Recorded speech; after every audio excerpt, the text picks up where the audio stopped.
We just got a downpour last night and this morning. I believe it has really helped the garden. Let's take a look and see, because it was extremely dry. The soil was bone dry, and a lot of the plants, a lot of the seedlings were not coming up, because I like to do a lot of direct sowing, and some of it worked and some of it didn't. But after this rain, we'll see if it did help it.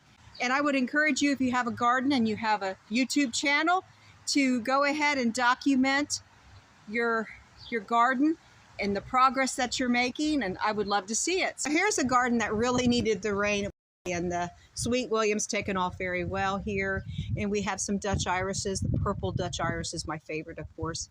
I can grow Dutch irises like they're going out of style. They do grow every year. Most of them come up every year, most of the bulbs, and they're very, very economical. But I have trouble with the bearded irises on this property. At least out front I did. There was too much shade because of the oak tree, I believe.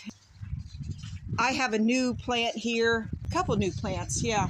We have asters. These are going to be white asters, and they're doing very well. I'm very impressed. I got those 50% off at Oakland Nursery last fall, and I wasn't sure how they would do. Now they are white. They are white asters. That's probably why they were marked down. I mean, they're not real colorful, but hey, I'm just glad to have them, and at a good price too. And this is new. This is brand new to us, and I just planted it this past spring, and this is a lavender plant that's coming up there, and it's flowered right now. Hopefully it will get bigger. I don't want it to get too big though and crowd in any of the plants. But see, that Sweet William's a biennial, so you won't see it next year unless it reseeds. The purple sage is still doing very well. The flowers are starting to die down now, but the plant is standing very regal. There's a bee. I don't know if you can see it. Oh my goodness. And that's a honeybee, I believe. I just love it. This really attracts the bees. That's why I put it right in the middle of the garden. And we have English daisy. And this is considered a weed by most people. I like it though. I kind of like it. It's a little bit too much. I might thin it out. But yeah, just the look of the English daisy really adds something to this garden. And I love wildflowers mixed in, and some weeds, if they're attractive, mixed in with the perennials. I really enjoy that. The idea is to grow perennials. You have like an outline of perennials and separate them, you know, a few feet from each other. And then in between the perennials, that's where you grow the annuals. And there's an annual coming up that reseeded from last year. I'm not sure what that is, to be honest. I know there's some larkspur here, which is very similar to delphinium, but on a smaller scale. And it's an annual. It's not a perennial like delphinium, which is magnificent. King Charles, his favorite flower is delphinium. I love delphinium. So, but I can't grow it. I've tried it. It just doesn't do well. I don't know if it's the Ohio climate or what it is, or me probably not giving it the right nutrients. Larkspur reseeds into sand. We have a little sand area here for Boo to play in the summertime, or anytime. She loves to play in the sand, along with the sparrows that come by, an occasional baby bunny, which would be wonderful to see if I could ever catch that on camera. That was such a pleasure a few years ago. But my husband said, let this grow. I said, well, it's completely out of place. It reseeded from last year. It's getting almost as tall as delphinium. This is larkspur. This is a beautiful. If you don't grow larkspur, you really should. It's too late now to plant the seeds, but you can plant them in the fall. If you have a pack of seeds, or if you have some growing in your garden, be sure to reseed the larkspur wherever you want to do it. And it grows very well in poor soil, especially in sand, because this is a sandy patch here. It is right next to some clover, some weeds, and some crabgrass, but it's doing well anyway. And I was going to pull it out because I didn't think it looked right, and it really doesn't. But now that it's starting to flower, it does look better, because this is kind of awkward with this little sandy area. But we're gonna fly with it, and let me know what you think. When this is completely bloomed, I will show you videos of it. I can hardly wait. And it's starting to bloom out, and we are really looking forward to this, folks. Look at that. And here's the purple, my favorite. And this is a light purple, like a lilac, I guess. I think it's pretty. We got more Dutch irises over here. Just love those Dutch irises. Never fail. They always come up. They don't stay bloom very long. That's my only problem. Just grow a multitude of them. And I have some on the kitchen table in a vase. They make wonderful cut flowers, wonderful vase flowers. We have our parsley growing. It's getting ready to flower. I want to reseed this. Otherwise, I'll have to buy seeds for next year because I definitely want to grow parsley. We use parsley year round, and it grows in the garden pretty much year round. In the winter, it died down a little, but there was still some in the garden that I was able to use for cooking. And there's some more parsley way over there behind the Sweet William. And yes, you can see I have a carpet of sedum stone crop, like a carpet. It just takes over, and it is wonderful. It is invasive, but it is a good invasive. It pulls out so easily. I could take this all out within all of this. I could remove if I wanted to, but I don't want to because I love it. But there may be some place that it's in a bad place and maybe a little invasive. Well, it pulls out very easily. I just don't see any I want to pull out right now because I like it. But if you want to pull it out, it comes out. The roots are not deep rooted, but yet it thrives and it looks very, very healthy. And it does very well until late summer. And this is like the biggest blessing at all that didn't cost us a cent.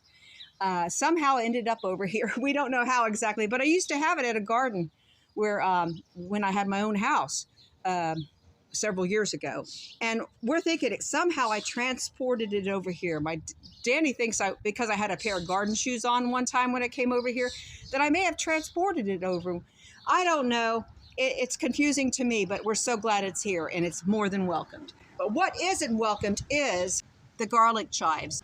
And this is a problem I'm having with the red onion that's popping up, but it's not doing as well. It's competing with the garlic chives. And I can hardly tell the difference now between the garlic chives and the red onion. We just have way too many garlic chives. I did not plant the garlic chives, by the way. They didn't come up on their own. Someone, an ex-girlfriend of Dan's from Sarah, we're going back over probably 20 years. We're going back 20 years, planted this, and she planted it on the fence line, which is not a good idea. We just walked out to the back of the yard. Just 2 days ago, I planted squash, summer squash, and zucchini. So it took a while to get this garden where it's ready, and it's doing very well. I do have some more weeding to do.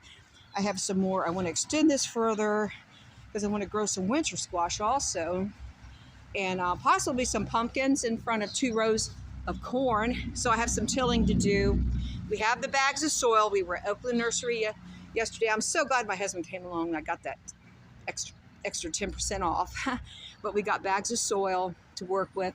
But it was so bone dry, I didn't think that I could use any of the soil that's already in the ground. Now that it has rained, and we have a tremendous amount of rain that has moistened the ground, I see that I can use some of this for part of the garden. So I'll just mix in the topsoil, and we'll create 2 rows for corn. And on the fence line in the back, I plan on growing green beans. So I need to do that before I put out the corn. I need to put out a row of green beans first. So we'll see how that goes. What I want to do are the 3 sisters with winter squash or pumpkin or both in the front. And then in the middle, we have the corn. And then on the fence line, you have your green beans, your pole beans. Now through here, I definitely need to do some weeding, as you can see. And there's lots of ivy. And it's always a battle pulling that out. Now that's one ground cover. It's beautiful, but yet it's just too hard to pull out. It's not easy to pull out like the stone crop. And I planted these years ago, and I didn't realize I planted these 2 perennials too close together. We have a fern, and we have an early spring perennial. I can just trim that down. It has already flowered so that the fern stands out more. And we have another fern over here that there's a vine, a wild vine growing through there. I need to weed that out. Pretty soon here, and I think we have some blooms. Oh, I'm real excited because I call them tiger lilies. Now there's some form of wild daylily that grows on the countryside wild and along the roadsides, and we do have blooms. So this will be blooming soon. It blooms in June. I'm really looking forward to it. If you grow these wild lilies. Some people call them ditch flowers. Well, I think they're beautiful. Let me know if you grow them too, and do you like them? Yeah, I'm looking to buy some more perennials, and lilies definitely on my list. So over here, this garden was in much need of rain. I don't know how these little seedlings are doing. They may not make it. We have one starter tomato plant that doesn't look too badly. That's aroma. And then I have some pepper plants that are not doing too well. But I did plant some seeds through here. I know they don't do well by seed. And I may go to Oakland Nursery and buy some pepper plants if these don't come up. Yeah, they're kind of sorry looking. But you know what? It will work itself out one way or another. If I have to buy some plants from Oakland Nursery, I will. But I always buy the smaller ones because I have patience. And I'll just watch this very closely and see what's going on. See if some of the tomato and pepper seeds that I planted come up. We have some Sweet William that's dying out there. I'll be taking that out of the garden. I don't know if I'll be replacing it or not. It seems to do better in the flower gardens, and I really don't need it in the vegetable garden. Red and bright pink flowers do not attract pollinators very well. But like sage and lighter colors, yellow, purple, lighter colors, they attract the bees. And this sage is more than welcomed here. It's been here for several years. And some lemon balm is growing around it, trying to take over, but I'll have to pull that. But I do love lemon balm. It's a wonderful mint, especially for desserts. Okay, and the rhubarb's doing very well. I was able to harvest some of that rhubarb. It is completely green. It is a variety that does not turn red, stalks. And this is the second year, so I'm gonna go light on it. So I want it to come back next year. I don't want to take it down and harvest too much of it because I want it to thrive for next year. So that's what we're working towards. I've got 2 new plants. They were grown by corms, which are a cheaper way to grow the rhubarb because it is not a cheap plant to buy at the nursery. And we have one here that looks like it's going to do better now. It's starting to really take off. Last year it just didn't do well at all. We have some cabbages that, let's see, I grew some. That's a seedling. That's a seedling that I grew inside. And that one is too. I think I planted some seeds through here too. I don't think they came up yet.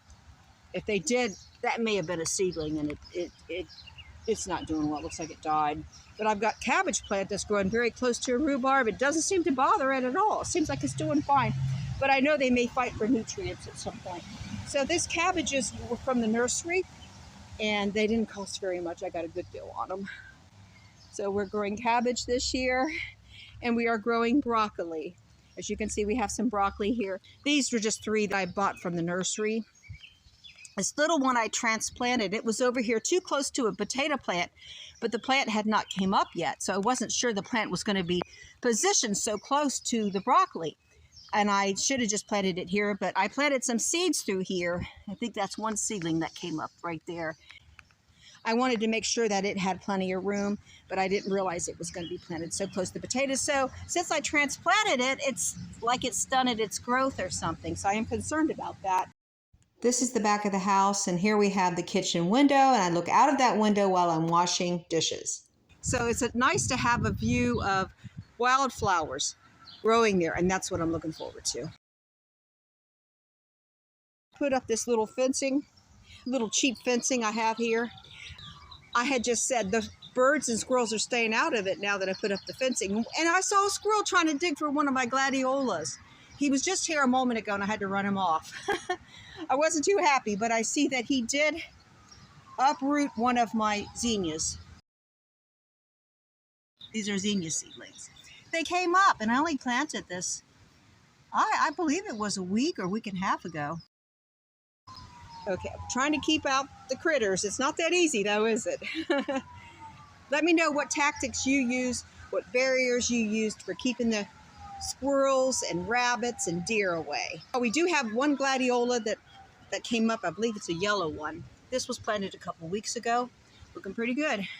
Here's a little plaque my sister gave me a couple years ago. Says, "Welcome to my garden." Let's do garden talk. We love it here. Okay, then I had a lot more to show you, a lot of disasters that I could show you. I just, The rain's coming down. It's soaking wet. And we'll have to do that in another video and talk about it. But yeah, there's a lot to do with the garden, and I'm trying to get it to look as natural as possible. That is the whole idea, trying to put a little bit of the country into the city, and it gives you that good feeling. City gardens are nice, but I would trade a country garden any day. And but you can do that. You can put a little bit of country into the city. God bless each and every one of you. I'll see you on the next one.